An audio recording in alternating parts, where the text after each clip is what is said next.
Welcome to the Deep Dive. Great to be here. We take a whole stack of sources, articles, notes, maybe some research papers, and we really dig in. Yeah, we pull out the key insights, the stuff that actually matters. Our mission is simple. Give you that shortcut to being genuinely informed. We try to find the surprising bits, maybe add a little humor, keep things interesting. Think of us as guides through sometimes complicated material.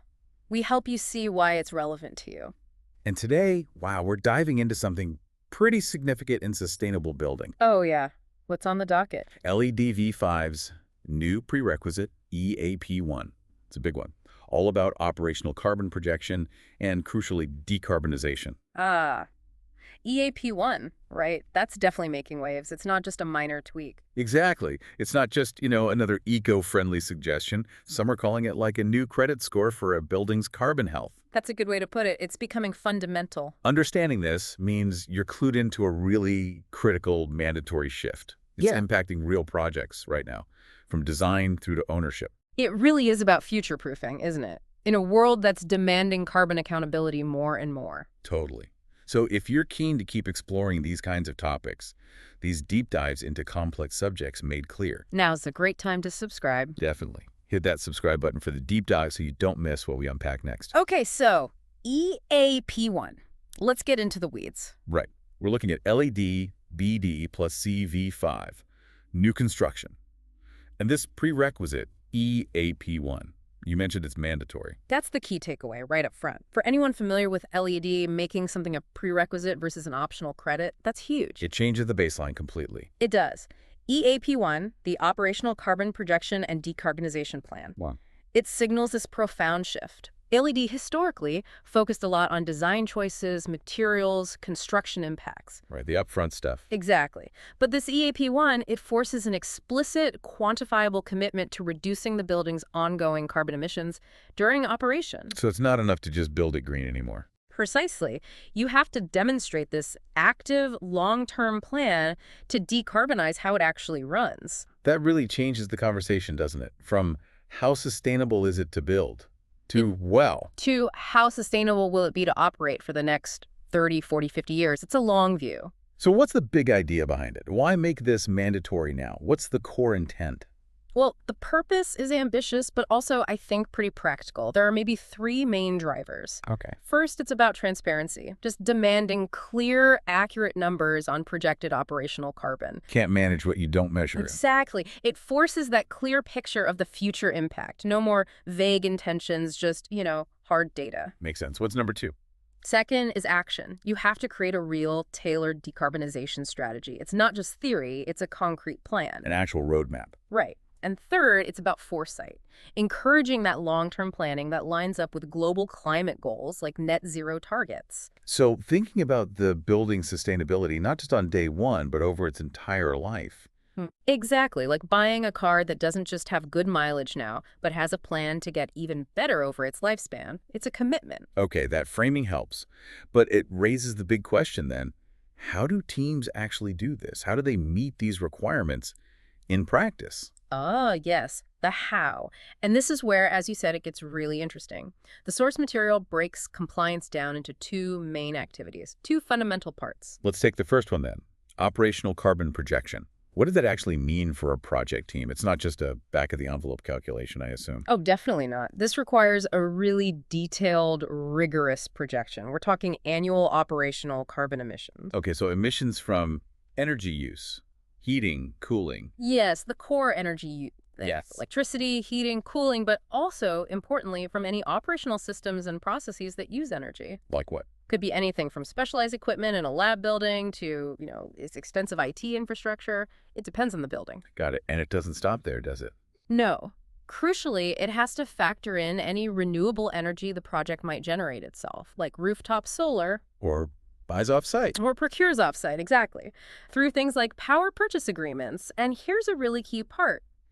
It considers the specific grid source emission factors. Ah, okay. So not just what the building uses from the grid. But how that grid energy is actually produced. Its carbon intensity based on the location and the energy mix. Wow, that's granular, much deeper than just looking at a utility bill or total kilowatt-hour. It is. It's aiming for that holistic view. So the projection involves, first, defining the expected energy performance. That usually means building a detailed energy model. A computer simulation. Yeah, pretty sophisticated one. It predicts energy use hour by hour, considering local weather, occupancy, equipment, everything, And then you use that model, to estimate emissions over the building's entire operational lifetime, not just year one. whole lifespan. And it has to include both direct emissions, that's scope 1. Like burning natural gas on site for a boiler. Exactly. And indirect emissions, scope 2. That's the emissions from purchased electricity, steam, or heat generated elsewhere. So the power plant emissions allocated to your building. Precisely. It's designed to be this comprehensive look at the full carbon footprint over time. No major source overlooked. It pushes teams to really understand their energy. Okay, that covers the projection part, understanding the footprint. What about the second activity, the decarbonization plan? That sounds like the action part. It absolutely is. This is the actionable strategy. This is where, the rubber meets the road. So what does the plan involve? Project teams have to develop a documented plan. It needs clear, specific strategies to actually reduce or ideally eliminate those operational carbon emissions over time. Connecting back to the bigger picture, it's moving beyond just measuring. To actively changing, setting a course for real reduction. It's a commitment to a journey. So what needs to be in this plan? Is it just a generic, useless energy goal? Oh, far from it. It needs specific, measurable targets, and often these need to align with recognized climate goals. Like net zero by 2050. Exactly, or things like the Science-Based Targets Initiative, which aligns corporate goals with the Paris Agreement's 1.5-degree target. It needs teeth. Okay, so real targets. What else? The plan has to identify concrete energy efficiency measures. Super insulation, high-performance windows, efficient HVAC, smart controls.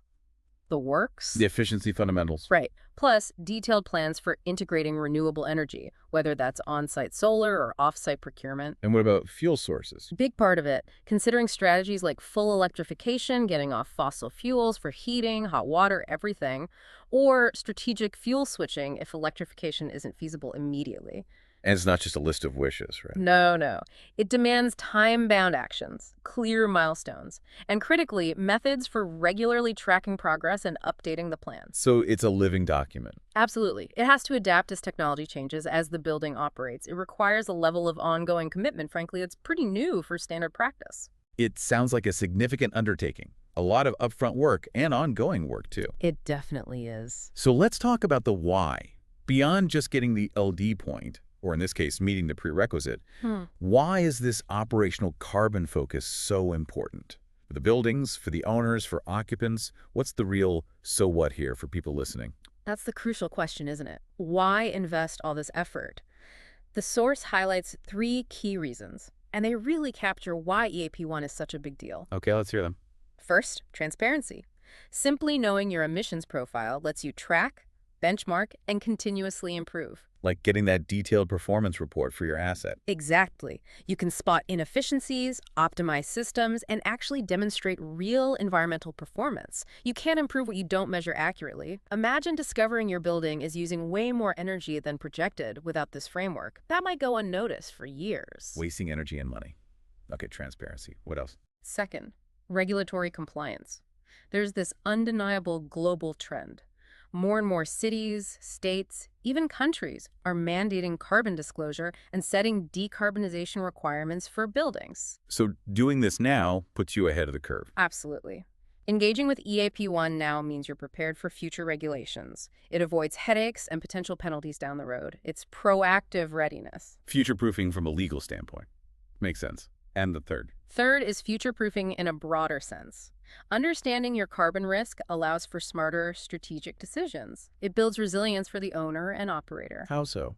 Think about potential carbon taxes, rising or volatile energy costs, shifting market demands. Tenants and investors are increasingly valuing low-carbon buildings. So ignoring this could actually decrease your asset value over time. That's the risk. EAP1 helps ensure your investment stays valuable, competitive, and attractive in a market that's rapidly changing. It's like building a house on a solid foundation for the future climate and market reality. That really drives it home. Yeah. It's not just an environmental nice-to-have. It's a strategic imperative for the asset itself. Precisely. Okay, so for someone listening, maybe a developer, an architect, a building manager who's thinking, right, we need to do this, what are the practical steps? How do you actually create an effective decarbonization plan? Where do you start? The source lays out a pretty clear pathway. It breaks it down into manageable steps. Good. Let's walk through them. You start by assessing current performance. You need that baseline. Understand your current energy use and carbon intensity. The "you are here" map point. Exactly.